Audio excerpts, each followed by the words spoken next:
Awesome. Awesome.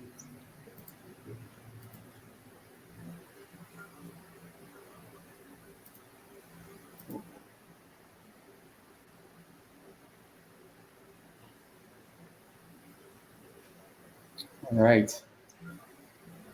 Well, everyone start trickling in here, but welcome everyone to our webinar series for Observe.AI. Joined today by the folks at Nations Info Corp, and we'll be talking about turning contact center visibility into better save rates while improving efficiency. So just a quick overview of the agenda for today. But before we get started, I want to go over a few housekeeping items. So if you have questions, please submit them in the Q&A section on the right side of your screen. We will have a Q&A section towards the end of the webinar where we'll be answering all questions. So feel free at any point to put your questions in there. Make sure that your microphones are muted during the length of the webinar today. And also, if you want to follow along with some materials in the handouts tab, we do have materials that are going to be available there for you to look at. But we will also be sending out the handouts via email after the session as well, along with the recording. So the recording, because the session will be recorded. So, quick overview of the agenda. Again, welcome to our webinar series today. Really excited to dive into this amazing Nations ROI story with you all. My name is Shaq. I'm the Senior Customer Success Manager here at Observe.AI, and I'll be moderating today with joined by Marlon Pacheco and Jose Oliva, and we'll be talking through the Nations story. So. We'll start off with their ROI story, really amazing journey. We'll also have them take us through their automation journey, how they got there, what they were focused on from an automation perspective, as well as the benefits, right, that they were able to see from Observe, as well as their process and operational muscle they were able to build. And we'll end it off with key learnings. So if you're here, it's because you know that contact centers are treasure trove of customer insights, right? And I think what we always try and find out is the problem is really twofold, right? How do you find the business insights that you want to surface? And then how do you take the correct action on driving those performances, not only to accelerate outcomes for your agents, but also for the business as a whole. So we're going to do things a little differently today. I'm going to start with the punchline and the first share these amazing results that the Nations team, who we have here today, Marlon and Jose, will take you through this, and you'll meet them in just a minute. But want to start off with these amazing results. So with AutoQA, Nations Info Corp was able to achieve 2x improvement in cancellation and save rates, 43% reduction in average handle time, and 400 plus hours saved annually in quality audit, valuation, and reporting efficiency. Just outstanding results. And at Observe.AI, we really make it our mission to turn the conversations and the rich conversation data that you have into actionable insights that drive performance, right? Not just data for data's sake or, insights to surface, but more so, how can we give you the mechanism to not only get the insights, but drive the results that you need to in a quick and efficient and repeatable manner, right? So with that, let's learn how from the pioneers themselves.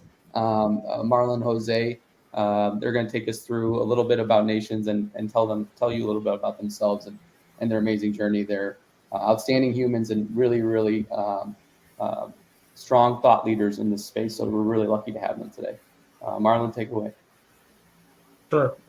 Good afternoon, good morning, or good evening, everyone, from wherever you are. My name is Marlon Pacheco. I currently serve as the Director for Training Quality and Workforce Management for Nations Info Corp. And with me is my QA leader, Jose. Hey everyone, good afternoon, good morning, wherever you are in the world. As Marlon has mentioned, my name is Jose and I manage the Quality Assurance Department for Nations Info Corp. Okay, so I think at this juncture, it is important to provide a quick overview of what Nations Info Corporation is about. So we are an online provider of real estate and financial products and services to our customers. The company started based out of California in 2005. So we have 18 years of experience and still growing. So what we have are websites that provide our consumers with a database of real estate listings, essentially properties that are for sale. And we also have products that provide financial insights to our customers, like their credit score, some credit insights on how they can improve that score and be approved for a loan, including but not limited to insurance coverage to identity theft activities. So we have a monthly and weekly subscription based models where our customers pay a set fee in order for them to gain access to these products. And obviously, in a typical membership environment, there is a lot of people that call in wanting to cancel their subscription. So we have contact centers in 4 places around the world. We have one based in the US. We have two contact centers based out of the Philippines, and then one that's based out of South Africa. And our contact centers, while created to provide customer service assistance to these customers, typically have around 62% of our call volume start with, I want to cancel my subscription.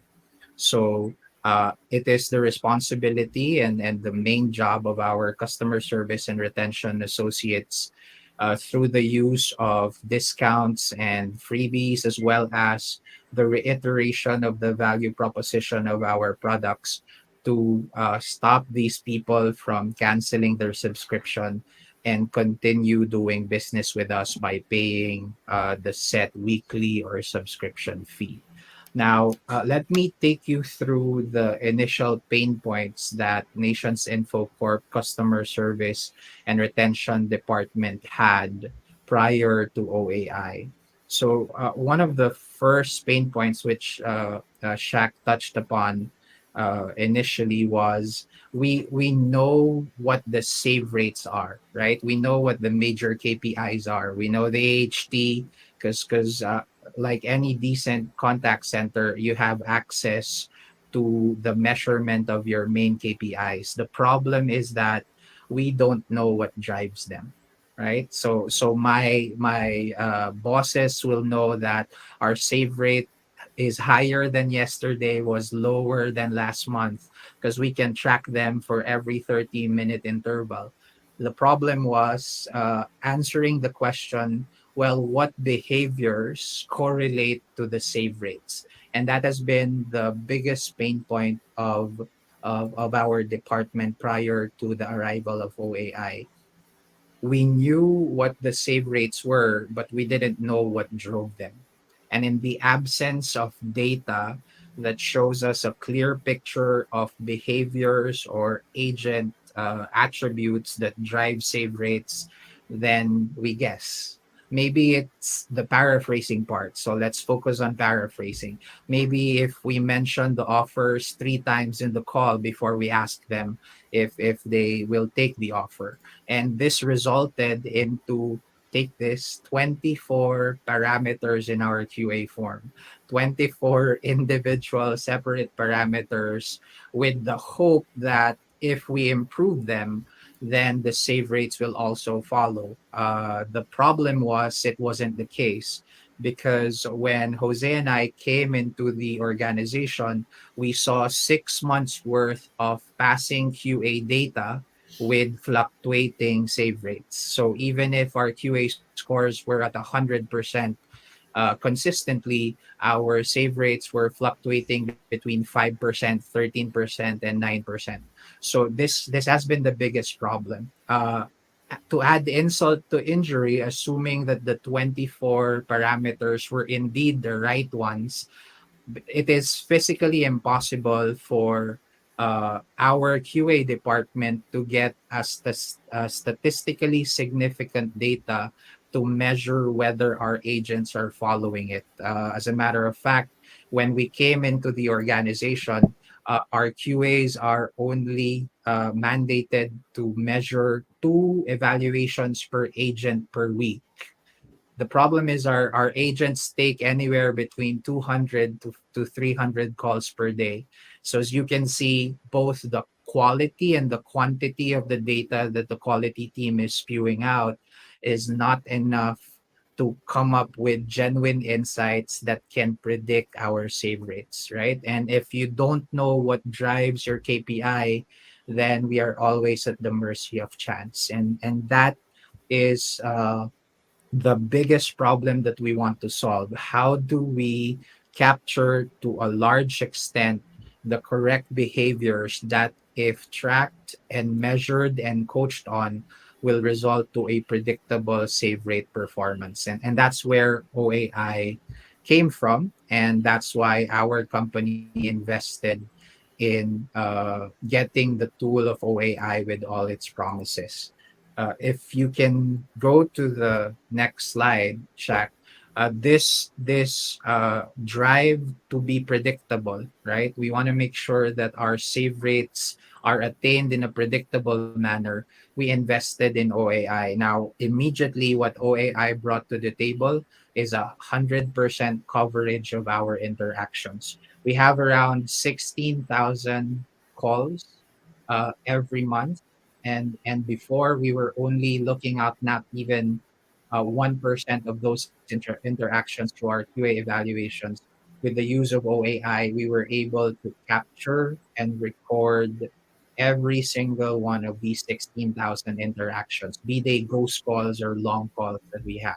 And that's the first step, right? Once we've gotten 100% of these interactions, then we can immediately find what is it that drove performance, which will then we can scale by putting together a QA form that measures these critical parameters. And because of OAI, and Jose will go on to detail as to as to how we exactly did it, from the 24 parameters that were existing as assumed parameters that make up save rate. After listening to these interactions that OAI has recorded for us, we were able to reduce the parameters into 17 and eventually 14 of the critical behaviors that, if the agent consistently does, then save rates will be at a certain percentage threshold. So once we found out what these behaviors were, then we aligned our QA form just so we can measure those and remove the unnecessary ones.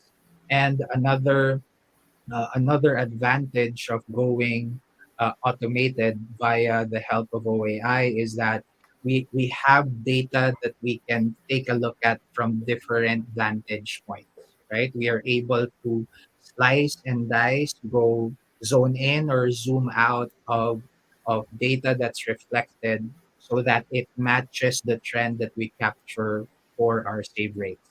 And I mean, the long and short of it essentially is, if we say our save rate this week is higher by 17% than last week's, we can pinpoint to the exact behavior that agents were doing or not doing that caused the increase in the attainment. And again, they say that happiness is directly proportional to control, right? And team leaders and managers now, rid of the mercy of chance, right, are have more control about how they can manage their performance, because they're able to pinpoint exactly what is it that's missing in their agent's call handling behavior that's affecting their save rates as an individual and as a team. So our decision to automate, and not only that, to use the correct tool, OAI, has given us a lot of upside, not only in terms of our work life balance and even happiness, but more so has increased the bottom line of our company. Yeah, and Marlon, I want to just add one thing real quick. I think you hit on a really key point that most contact centers face when it comes to this problem, which is you had this when you came in. There was this quality form that applied to 24 attributes that you would kind of either make an assumption or a business assumption that it would drive some of these end KPIs like save rates, right? But what you and the team were able to do was really that mindset shift, which I think a lot of contact centers are trying to do at this point is how can we make sure that the quality of our conversation is directly correlated to an outcome, right?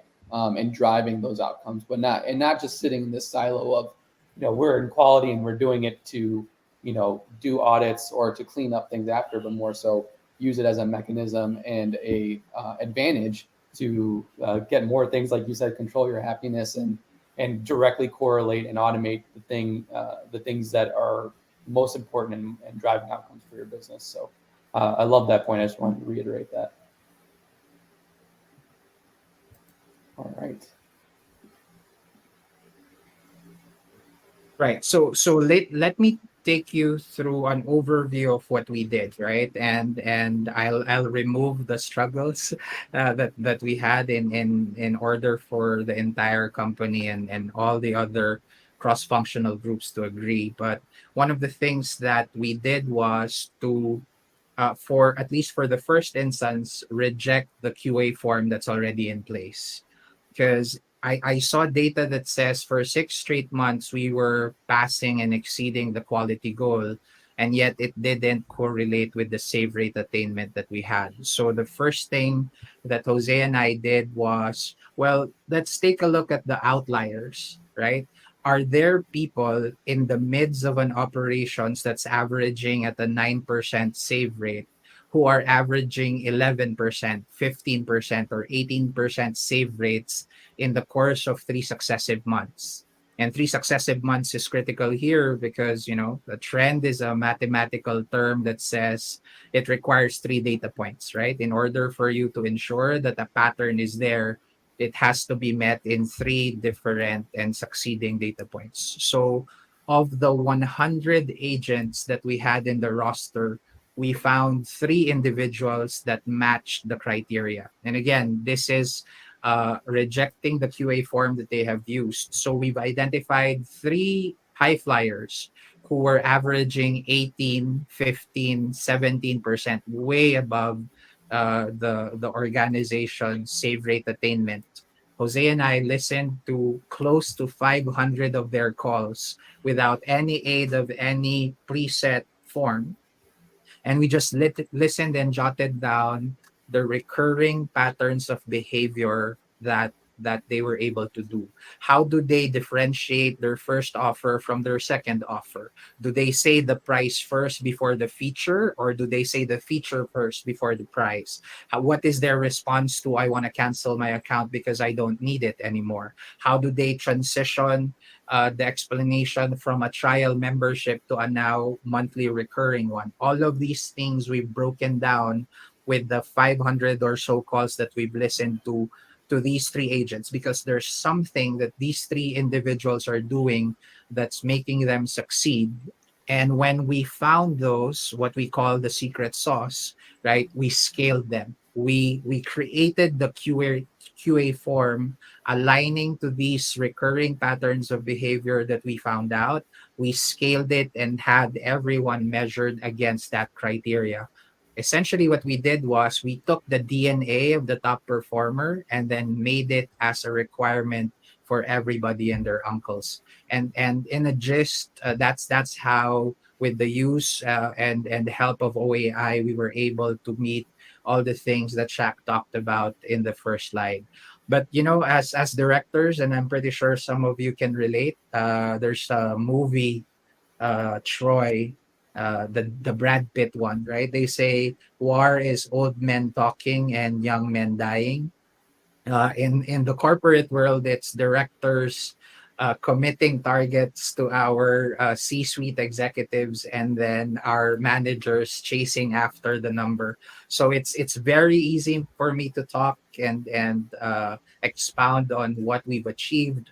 But at this forum, in particular, I wanted to go across the grain, I guess. So I brought in the real reason why we've achieved such accomplishments with OAI. I brought in my QA leader and someday my successor. I mean, the guy who really made things happen, Jose, to give us more detail about the house of the general principle that I took with the use of OAI. So, Jose, if you can go over how we did it with OAI as our primary source and tool.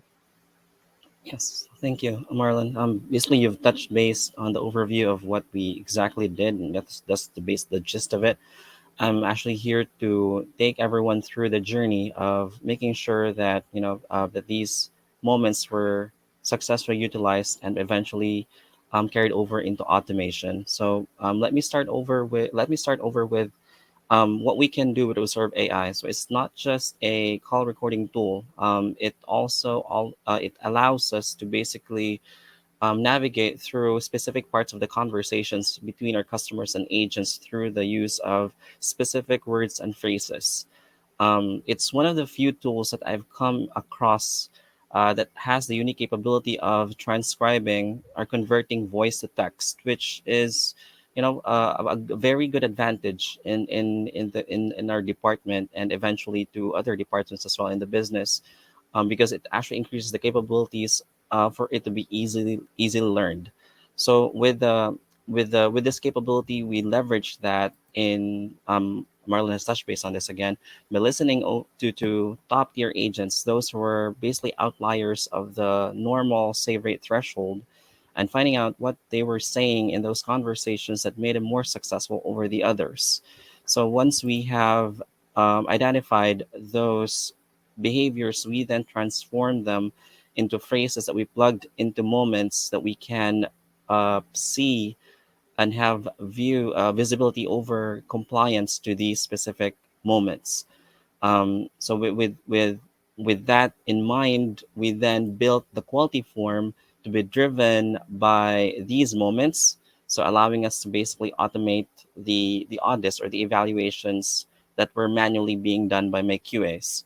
That had several effects and benefits, which I'm going to take you through on the next slide.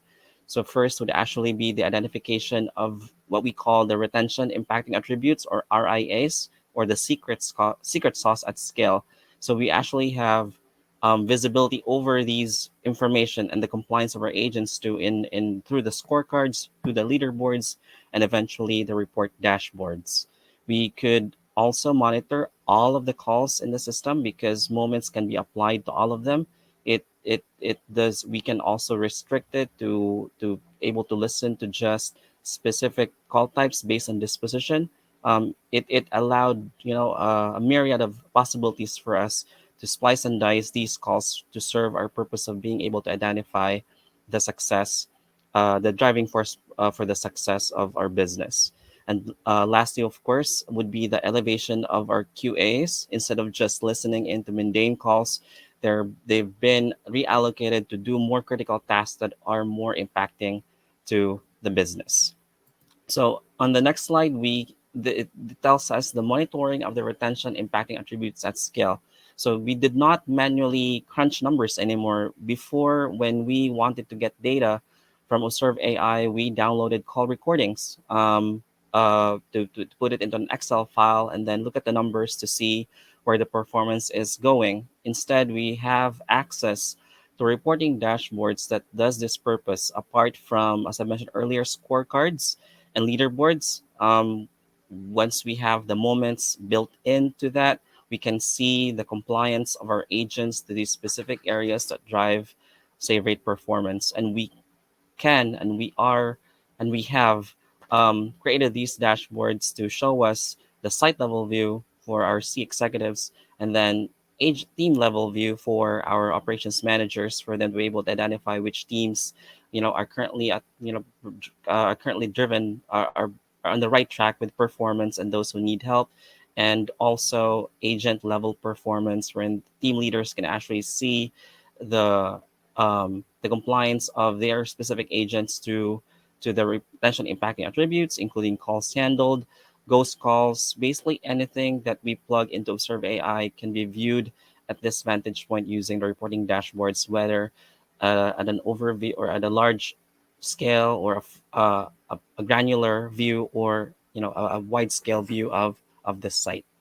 So with that, we were able to then analyze trends to improve cancellation save rates. Now that we now have visibility over all of the interactions to the use of Observe AI, we now saw recurring patterns of behavior of our top tier agents that we basically replicated across the floor.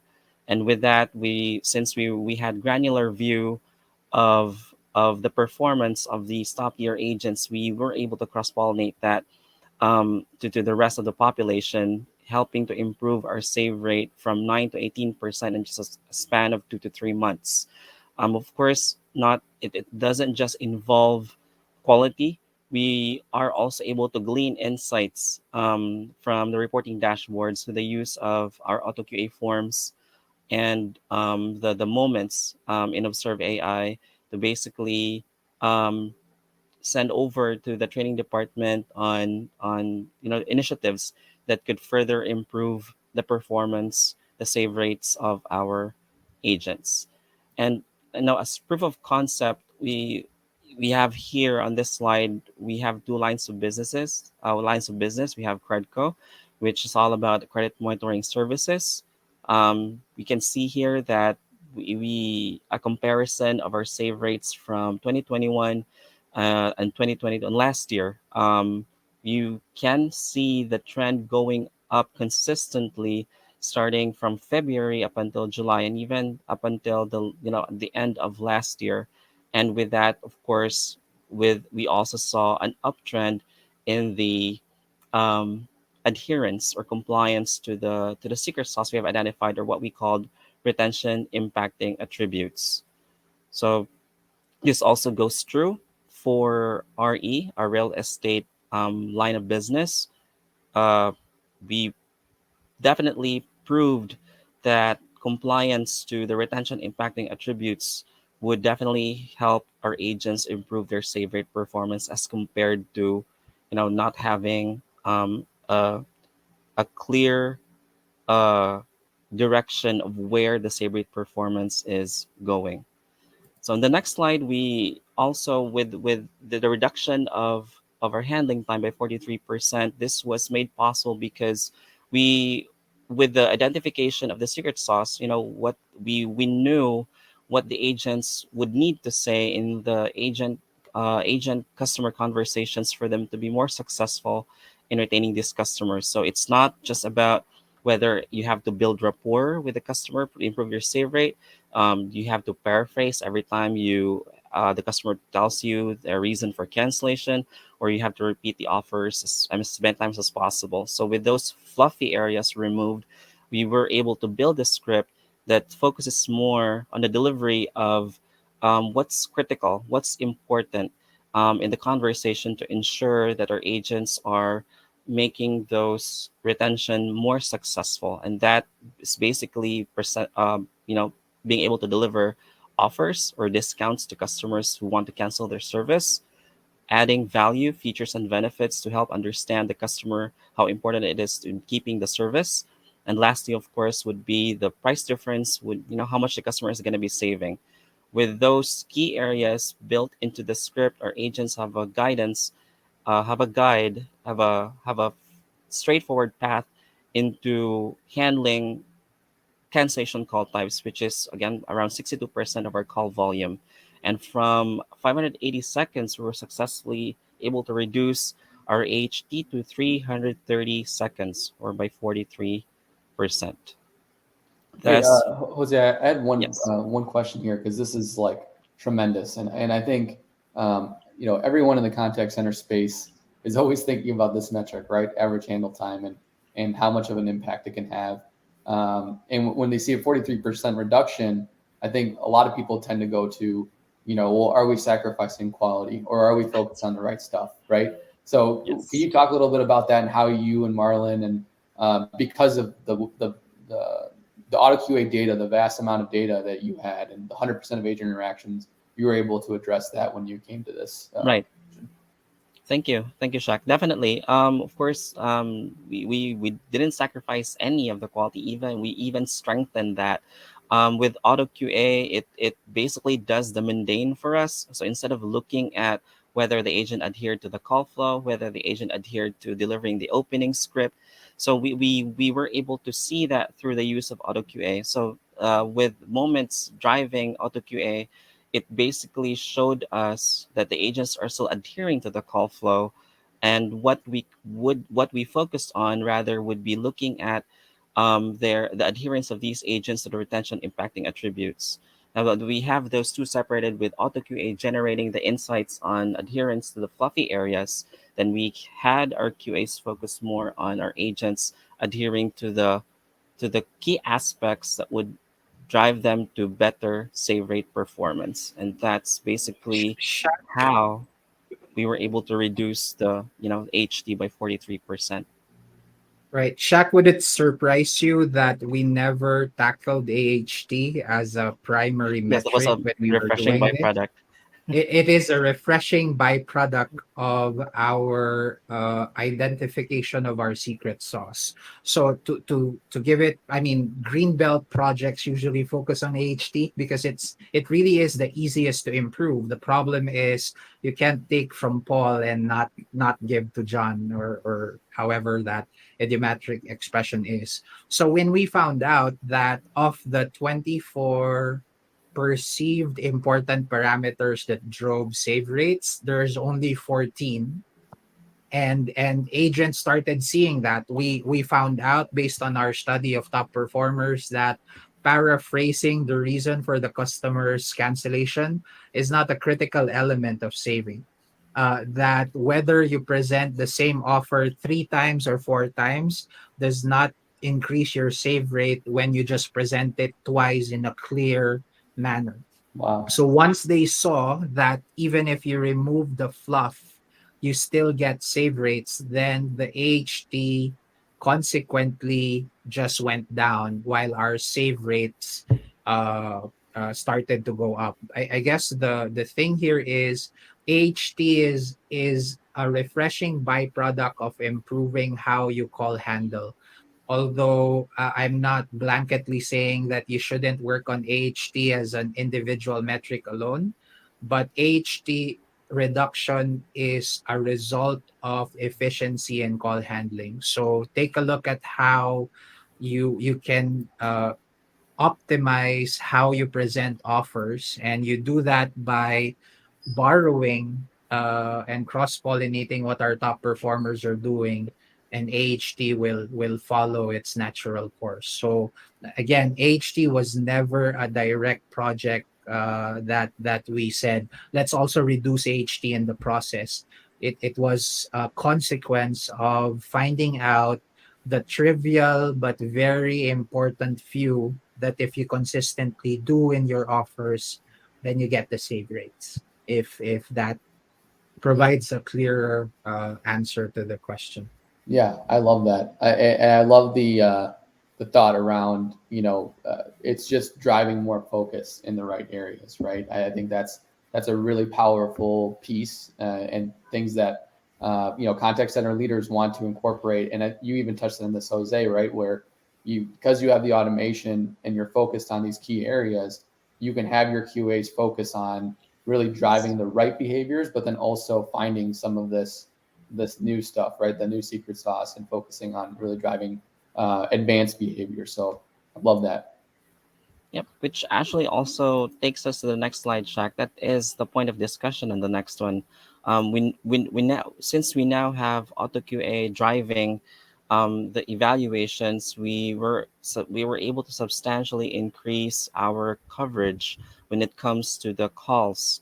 So previously we were doing 227 manual evaluations, it's around 3% of coverage of our call volume on a monthly basis. We went to 11,788 audits. That's 55% coverage, which is more than enough for us to provide, statistically sound insights, because in the quality standards, it should just only be 20%, and we have more than exceeded that.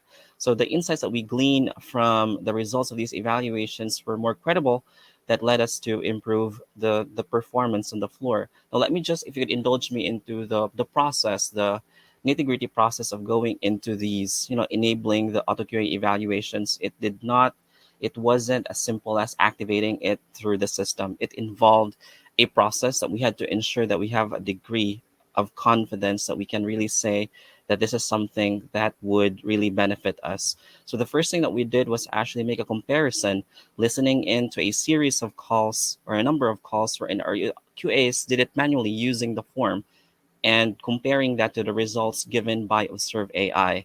So we were then able to achieve a 90% confidence rate, meaning there was only a 10% error between the QA manually scoring a call versus the auto QA form. So with that, we fully implemented the auto QA in delivering to us the standard evaluations for us to glean insights into agent performance. And with that, it allowed us to free our QAs to do more business impacting initiatives, which of course, which involved into checking the quality of the saves. No, we can't unfortunately use OAI for that because it's phrase driven. So our QAs are then focused into checking if our agents are adhering to the process, ensuring that they're applying discounts as necessary when the customer agreed to it, or whether they're not doing that, or they're applying discounts without the customer's agreement. It also involved us being having visibility over our agents, um, offering retention on customers that wanting to cancel. That basically is could lead us into, loss of profit, because instead of these customers paying for the full amount, our agents are basically making offers or offering retention where they should not have on these specific call types. And furthering that, we were also able to allocate our QA resources into listening in to refund transactions. So, these are requests coming from customer wanting their money back, but the charge is valid. So we wanted to ensure that our agents are following through the process in the reduction of the loss, on possible losses on these refunds to profitability. And as you can see on this slide as well, with as I mentioned earlier, we have substantially increased our audit volume. So again, from 227 evaluations to 11,788, AutoQA has been most beneficial to us in I cannot, in more than words could describe, basically. And with our visibility to the reports dashboard, it made us much it enabled us to basically gather these insights much faster. We're able to splice and dice. We were able to uh, get data how we wanted it to look. We again could make it possible to see it on a site level, on a team level, and an agent level, which again could help us develop, formulate training opportunities for furthering of save rate performance. Love that. Yeah, these are just phenomenal insights. And I think one of the things that is really key here, Jose, that you hit on is like the line of sight for operations, and this quality program to be able to cross pollinate, right? Like the having the different business units talking to each other, really driving these outcomes, but then also getting more strategic with automation and not just settling for, hey, we have this data at scale, let's just look at that, but more so, how can we evolve our QA team and those into, really looking at the conversations thoroughly and driving those outcomes. So, awesome. So, as we're kind of wrapping up, I wanted to bring it back to the results, and also a quote here from Marlon, who we have. So, Marlon, do you want to talk a little bit about this and where the inspiration came from? Sure. Let me give you a specific anecdote that kind of fortifies this quote, right? It talks about a significant reduction in hours. So we were in a C-level meeting, and we were during that time we were applying some additional constraints for a customer to get a refund. And our CEO said, well, when we're doing these things and tightening our refund policy, will that increase our number of customers asking for supervisors and having BBB complaints? One single sentence coming from the CEO. Now, imagine if I didn't have OAI, right? So, what I would have to do as the leader of training and quality is sift through the 16,000 calls last month when we implemented the refund change. And then from those 16,000 calls, be able to funnel those that requested for a refund, and that resulted to the customer wanting to speak to a supervisor. That would be weeks, if not months, right? Because an average QA evaluation of my staff is 35 per day. So if you compute that by four with 16,000, that's going to take months. Wow. And by the time I get the CEO the answer, I mean it would have been it would have been a foregone and moot conclusion. But with OAI in 3 seconds, like I changed the duration from the month last month. I clicked on the calls with human contact, so I removed ghost calls and all that, and then just saw the moment that says requested for a supervisor.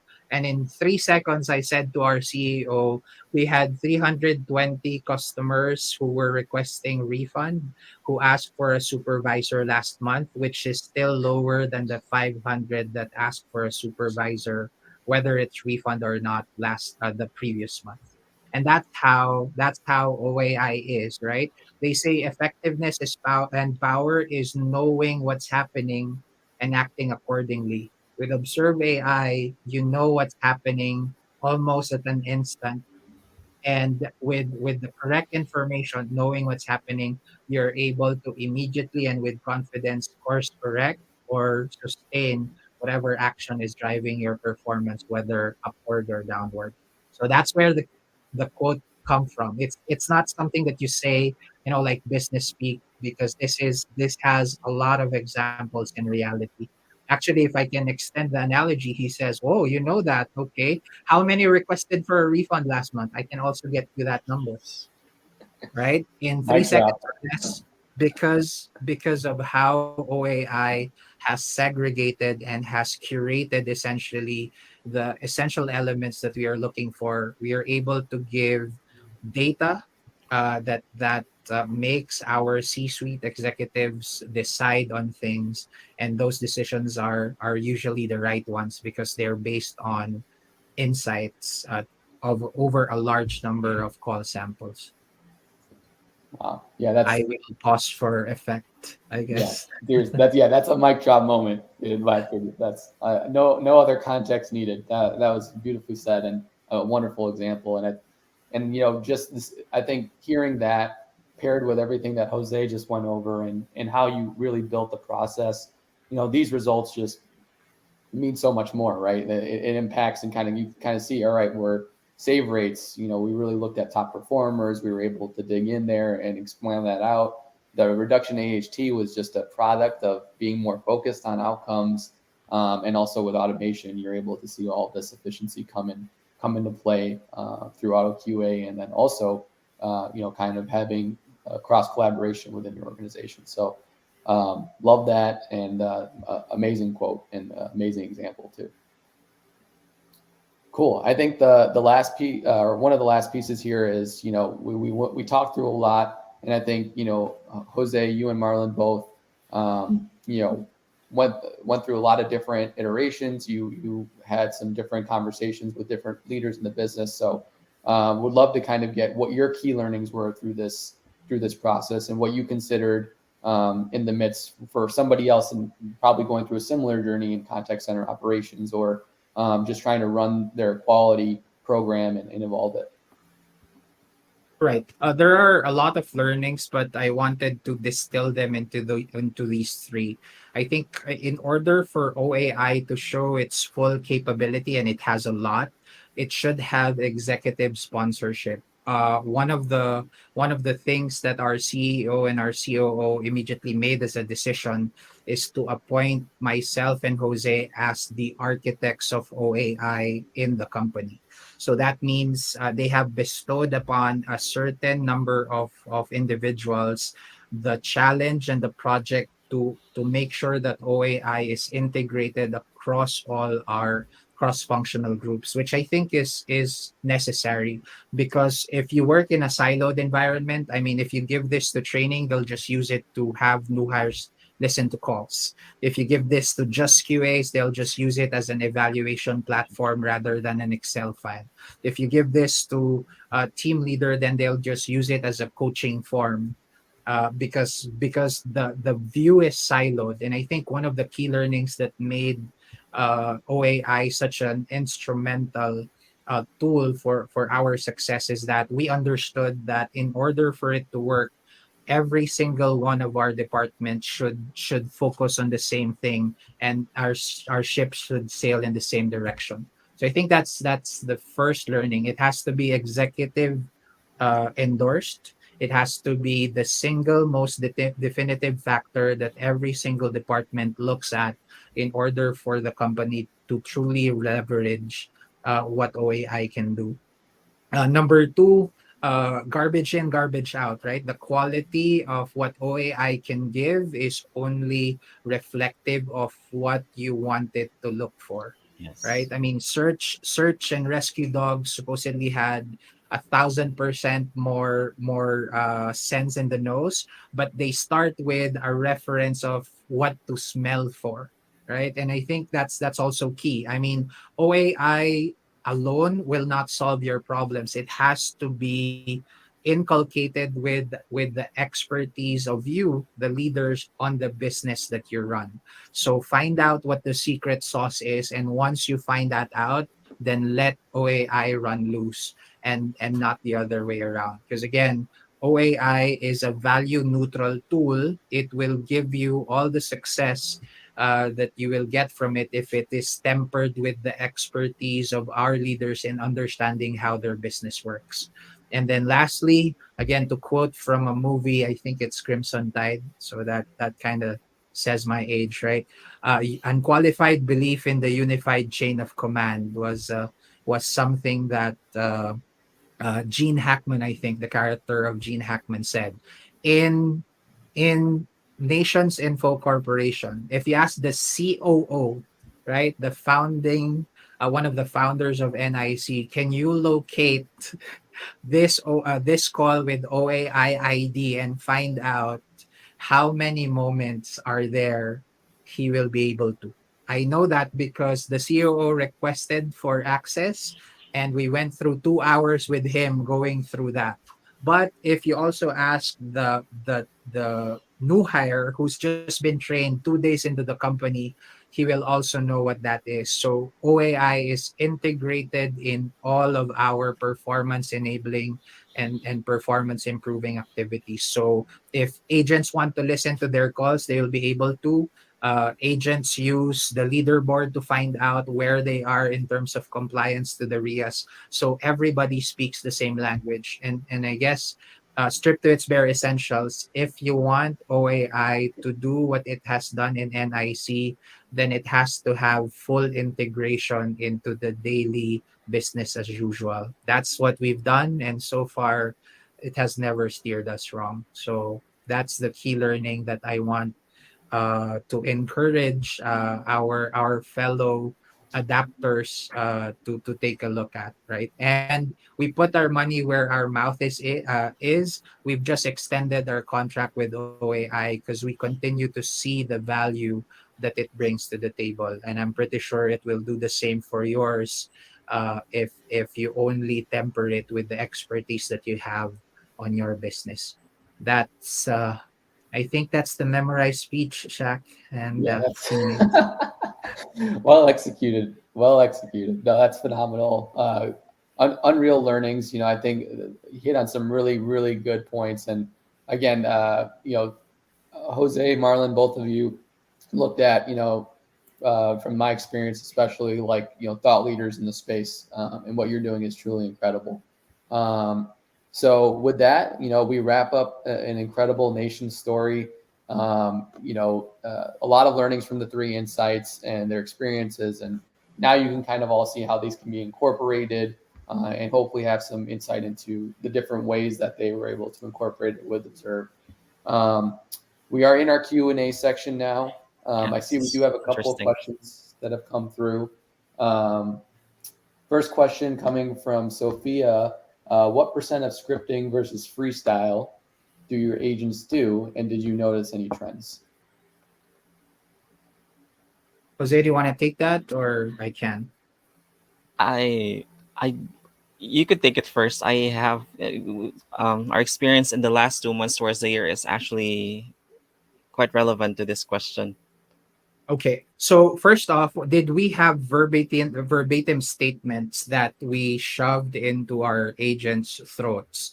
The answer is no. What we did was we found out recurring patterns of behavior that make up the call flow.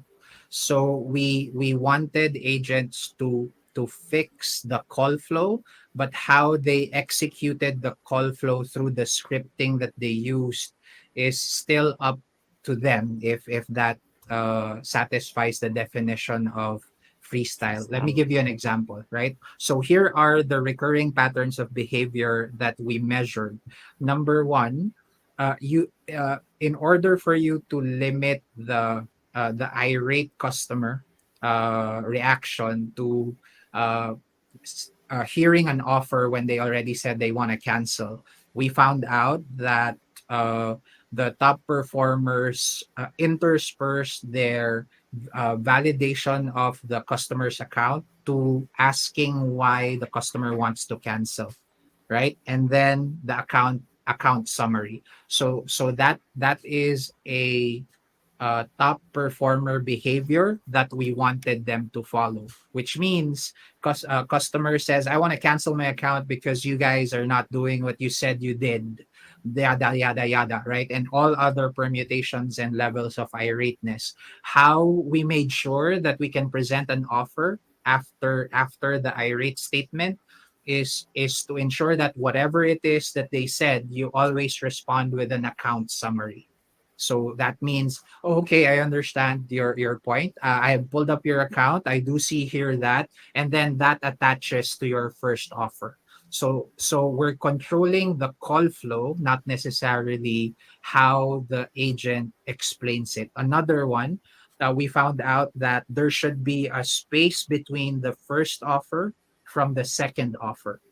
So that means we required a transitional statement in between the first offer and the second offer, because I mean, if you just heard the customer say no to the first one, what are the chances that he'll say yes 3 seconds after if you put in the second offer? So to make the long story short, we didn't control verbatim scripts. What we put in place is a call flow that they need to follow, and those are just two of the examples that I can provide. And the more adherent you are to the scripting call flow, the better your save rates are, because people can manipulate moments, right? For example, features, they can mention the features during account summary, and that will not help in saving the customer, because features should be mentioned attached to the offer. So we control the call flow, but how they mention it is still freestyle as far as the agents are concerned. Awesome. Awesome. That's great, Marlon. And we have quite a few questions now coming through, and just about 6 minutes left. So I'm going to read off some of these. Um, what other AI QA tools did Nations evaluate before selecting Observe? Fun. I think none, right? We had Right? nice Starting for Observe.AI. Yeah. Right. We had nice before, so we just had a Ooh. repository of calls. We clicked on one, and then we came up with a QA form in Word document. We tagged it, and that's it. So prior to OAI, there was no tool of this magnitude that we were using. Because again, the company was okay with just 2 evaluations per agent per week then. So they didn't see the need at that time to get a tool like Observe AI. Okay, awesome. And I think these other two questions are pretty relevant to what we talked about. So, does OAI have to be integrated with systems that the call flow through to work? So that does OAI have to be integrated with systems that the calls Mm. flow through to work? Oh, so there are. So that's an integration question. So we do have integrations with directly with CCAS platforms or telephony platforms, but we also have different methods of getting calls via APIs or SFTP. So it doesn't have to be connected to the CCAS. There are other methods of sending us call data. And then the other question, did the implementation of OAI cause a reduction in QA staff? No, because we were able to reallocate them to other more business impacting tasks. So OAI doesn't exactly replace what a QA does. It just it can be assigned to do or tasked to do mundane QA functions such as listening into calls and checking compliance. So your QAs, instead of having to do these, can be reallocated to more important, functions for the business, such as how we did. We moved them to check the quality of the saves and adherence to the refund process. Right. Our QA team is seen as business intelligence Yes. by our COO. So if they want something that needs to be delved into further, then they look for QA to get those analysis. So as a matter of fact, I've promoted Jose. So he used to be a QA analyst, now a QA supervisor, and I've added 2 people since. What OAI does is it shows to executives what a tightly run and fully supported QA team can do in building insights. So contrary to the usual understanding that it will make the QAs obsolete, it actually highlights what a QA team can do, and that's reflected in the increase of our headcount since using OAI. Awesome. All great questions. Okay, perfect. I think we're wrapping up. And Mark, we saw your other one. We'll definitely follow up with you on that. But just as a final wrap up, right? If you're interested in learning more, please reach out to us for a demo. If you're a current customer, please contact your account manager. They will be able to assist you with learning more about some of the products and things that we're talking about today. And for that, after the webinar, we'll be sending you an email with this recording, the case study that kind of displays everything that Marlon and Jose went around today on their ROI story, and then also more auto QA resources as well. We really appreciate everyone that was able to join. And Marlon, Jose, thank you again for sharing your expertise and your thought leadership with us. We're really beneficial to have you talk about Observe and your experience in the space. So with that, thank you all very much for attending, and we wish you have a great rest of your day. All right. Thank you, teammates. Have Thanks, a good one. everyone. So. Bye bye.